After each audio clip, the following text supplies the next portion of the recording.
आंतरराष्ट्रीय विज्ञान दिनानिमित्त महानगरपालिका शाळा क्रमांक 19 व ज्ञान प्रबोधिनी विद्यालय मिरज येथे विज्ञान प्रयोग व प्रश्नमंजुषा स्पर्धेचे यशस्वी आयोजन करण्यात आले। या कार्यक्रमास विद्यार्थ्यांचा उत्स्फूर्त प्रतिसाद लाभला। नगरसेवक माननीय सागर मोहन वनखंडे यांच्या माध्यमातून विज्ञान प्रयोग व प्रश्नमंजुषा स्पर्धेत सहभागी झालेल्या विद्यार्थ्यांना स्टडी पॅड व विविध पारितोषिकांचे वितरण करण्यात आले। विद्यार्थ्यांमध्ये वैज्ञानिक दृष्टिकोन विकसित व्हावा व विज्ञानाविषयी गोडी निर्माण व्हावी या उद्देशाने हा उपक्रम राबविण्यात आला।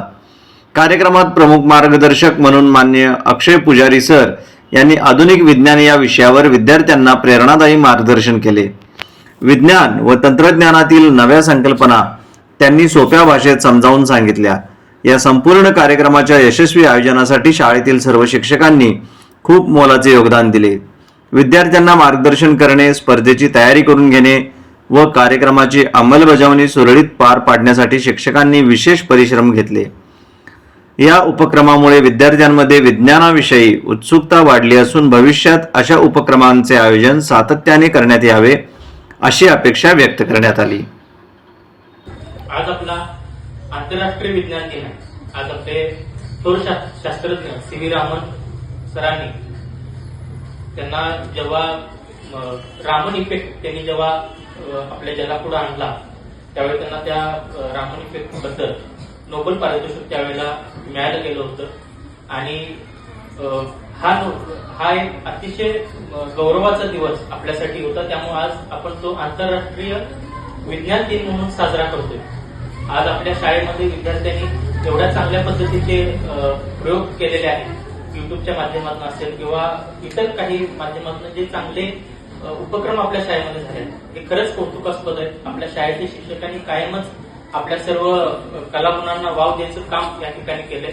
माननीय मोहन वनखंडे सर असतील यांनी कायम आपल्या मुलांसाठी काय तर नवीन केलं पाहिजे, काय तर म्हणजे जे काही नवीन दिवस जे नवीन मुलांना शिकता यावं, जे आत्मसात करता यावं यासाठी जे काय आपल्या शाळेमध्ये करता येईल त्यासाठी आपल्या शाळेचे शिक्षक आम्ही सर्वजण कायम आपल्यासाठी त्या ठिकाणी उपलब्ध असतो व तुम्हाला कलागुणांना वाव द्यायचं काम आपल्याकडून कायम होत असतं। तर आज विज्ञान दिनानिमित्त फक्त प्रयोग आणि बाकीच्या गोष्टी न करता काही आत्ताच्या जगामध्ये काय चाललंय, आता तुम्हाला पुढच्या भविष्याच्या दृष्टिकोनातून जो ट्रॅक घेऊन जायचा आहे, आता आपण सगळेजण पाहतोय की AI तंत्रज्ञान आपल्या या ठिकाणी आलेलं आहे। तुमच्या सगळ्यांचं सगळ्यात पहिली गोष्ट म्हणजे तुमचा आभार आहे आणि एक तुमचं कौतुक पण आहे। तुम्ही एवढ्या चांगल्या पद्धतीनं आणि एक ह्या विज्ञान दिनाची एक चांगल्या पद्धतीनं मुलांना मांडणी करून त्यांच्याकडनं हे सगळे प्रोजेक्ट घडवून घेतले, याबद्दल तुमचं सगळ्यांचं कौतुक आहे आणि तुमच्या सगळ्यांचा आभार पण आहे। आता आज आपण राष्ट्रीय विज्ञान दिन साजरा करतोय। या विज्ञान दिनाच्या सगळ्यात पहिला तुम्हाला सगळ्यांना हार्दिक शुभेच्छा। विज्ञान दिन साजरा का करतोय तर डॉक्टर सी.व्ही. रमन यांनी 1928 साली आपल्या या देशामध्ये एक शोध लावला आणि त्या शोधाचं काय होतं तो शोध तर प्रकाशाचं परिवर्तन। प्रकाश कशा पद्धतीने परिवर्तन होते म्हणजे आज तुम्ही 7वीच्या पुढे जेव्हा जाल तेव्हा तुम्हाला विज्ञानात येते की प्रिझम असेल आणि आता बरेच जे या प्रकाशाच्या परिवर्तनाचे उपयोग होत गेले। काय उपयोग होत गेले तर प्रकाशाचं परिवर्तन आज औषध निर्मितीमध्ये